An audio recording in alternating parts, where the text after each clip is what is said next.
Good afternoon, and thank you for joining us today in this Image Challenge Livestream event from Retinal Physician. My name is Marianeli Rodriguez, and I'm a retina specialist with Vitreoretinal Associates. I practice in Massachusetts, and I have no financial disclosures. As you know, our plan is to post an image challenge each month and then discuss a diagnosis and management using this platform. We'd love to hear your thoughts online. You can find us on Facebook, LinkedIn, YouTube, and Twitter.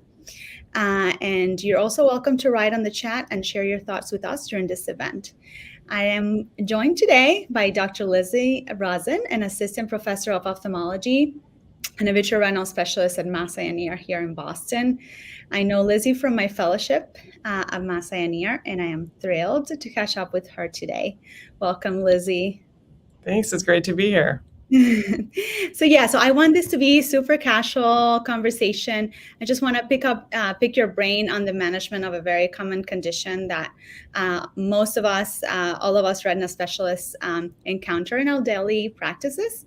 And this 70-year-old lady presented with an acute graying of her vision of the superior field in the left eye. So I think, the diagnosis is, branch retinal artery occlusion. It's, classic for that. But I would like to hear your thoughts, Lizzie, on how do you make the diagnosis? Kind of like what imaging do you do in these kinds of cases? And then how do you manage an acute event like this versus a chronic event?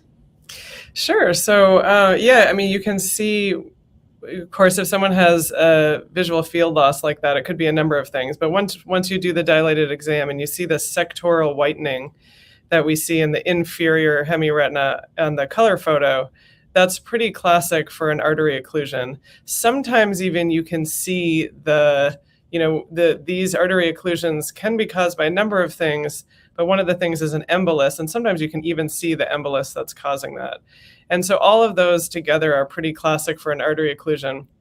A couple other imaging modalities do help with the diagnosis. One is OCT. I use OCT because in the acute phase of an artery occlusion, you'll see this inner retinal hyperreflectivity, which is just representative of edema in the inner retina, which is what the vessel should be perfusing, but it's not. And we have the OCT here, so if we can bring that up, the acute OCT, and this is what Lizzie is talking about. Yeah, so this OCT is pretty classic of an artery occlusion. You see that inner retinal hyperreflectivity and loss of distinction of the retinal layers in the inner retina. We know this is a branch retinal artery occlusion to distinguish that from a central retinal artery occlusion, because we see that just the inferior retina is affected, and it looks a little bit hard to tell, but it's probably a hemiretinal artery occlusion. So the other imaging modality to think about is fluorescein angiography. I don't always do it because I know in this case I can see the distribution of ischemia. What fluorescein angiography helps you with, especially in a central retinal artery occlusion, is to understand how widespread the ischemia is, because that is sort of an indicator for the likelihood of having complications later on.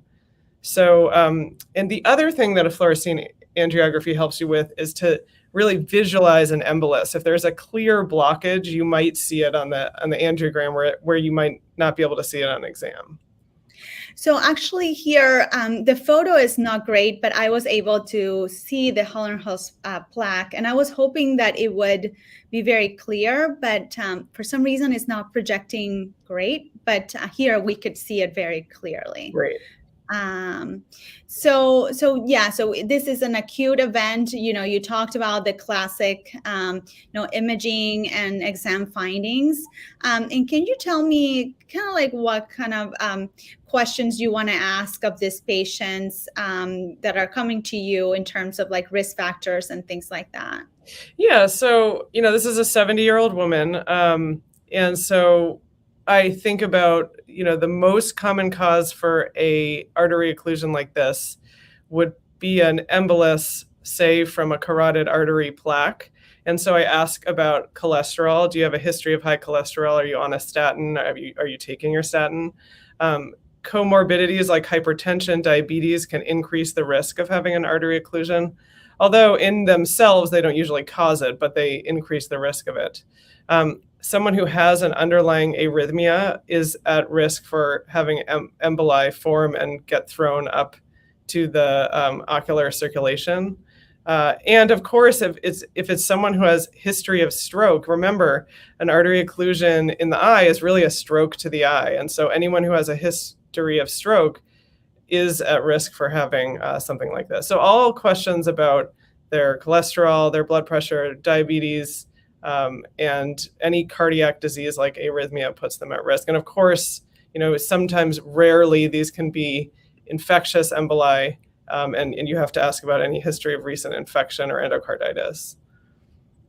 Yeah, the other thing that I always ask my patients is smoking, just because that's another kind of vascular risk factor, and I really ask everybody about this with any vascular insults from diabetes to something like this. Yeah, absolutely. So. That's a big one, and that's certainly a big one for carotid artery stenosis, which is one of the common risk factors for this. Yeah. So thinking about that, what do you do in the acute setting? Do you, because I've seen a lot of debates, and I think during training, you and I were probably doing the same thing. But I just want to talk about that. How do you manage this patient acutely? Where do you send them, and what kind of testing do you recommend? Yeah, so Mari, you're absolutely right. This is a debate amongst colleagues in the field, institution to institution. So I am in the camp of seeing this as an emergency.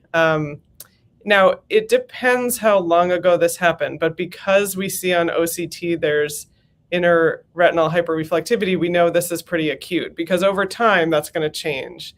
And it's not going to look like that. So we know this happened recently. And of course, the patient is telling you that the vision loss was recent.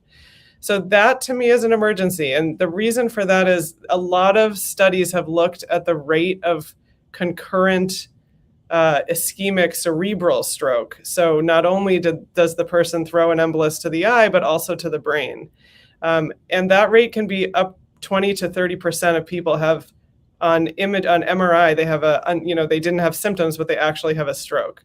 So for that reason, I feel these patients need to get care pretty much right away. I send most people to the emergency room. I mean, you have to use your judgment. If this is someone who has a known history of cardiac disease, is under the care of a cardiologist, you might be able to say, okay, can you see your cardiologist tomorrow? But otherwise, I really do treat this as an emergency and get them to the emergency room. They need an echo, they need carotid artery imaging that can be ultrasound or CTA, they need an MRI, and they need tele to see if they have an arrhythmia. Yeah, I totally agree with you. And that's exactly the way I manage my patients. And, you and I practice in very different settings. You're in an academic center and I am in private practice. But I'm going to tell you that, I do call 911 for these patients. Oh, wow. And usually, the EMTs sometimes come like, oh my gosh, I can't believe she's calling us again, And but I see it as a stroke, and it needs to be managed as such. And so I do send them right away. I call 911 and I send them to the emergency room.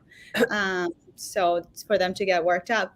And in this case, this lady did have severe carotid artery stenosis, and she ended up having a carotid endarterectomy I think 1 or 2 weeks after we diagnosed her. So, it was good, in a way that, we got to see her right away and that she went to the emergency room. So that's great.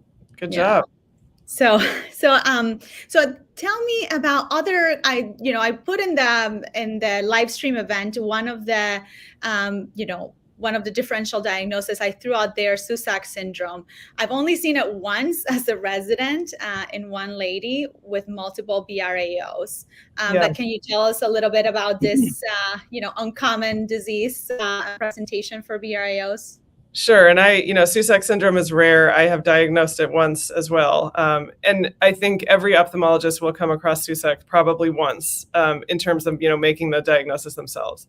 Susac is a syndrome of multiple BRAOs in young, often women, who have concurrent, usually there's also hearing loss and some sort of encephalopathy. The encephalopathy can take multiple different forms like headache or confusion.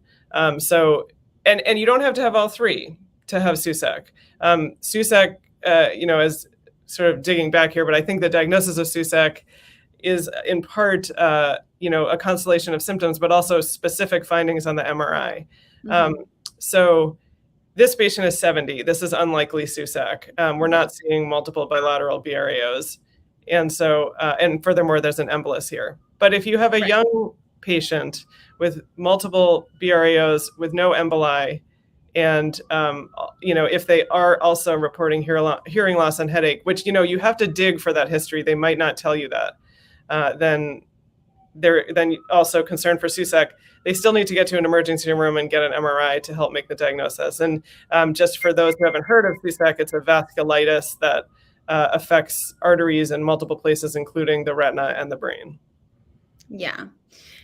So yeah, I agree. The patient that I saw in the emergency room when I was a resident, she ended up, being admitted to Jackson Hospital, and she was in immunosuppressive therapy for a little while and was managed by neurology and co-managed by one of our attendings there. So that's the only time that I've seen it. But yeah, young people, young women. She was also, I think, a woman in her 30s or 40s, something like that.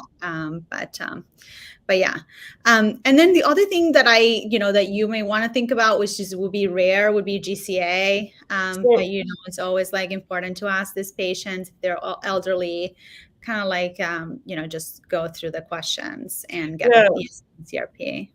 Yeah, Mari, thank you for bringing that up. GCA is definitely something you cannot miss. And the reason that it doesn't come to my mind really at the top at all is because GCA is usually associated with the central retinal artery occlusion. Right, it's not a branch. Not a branch. And so, but if you see a central retinal artery occlusion, you have to work up GCA before you do anything else, really.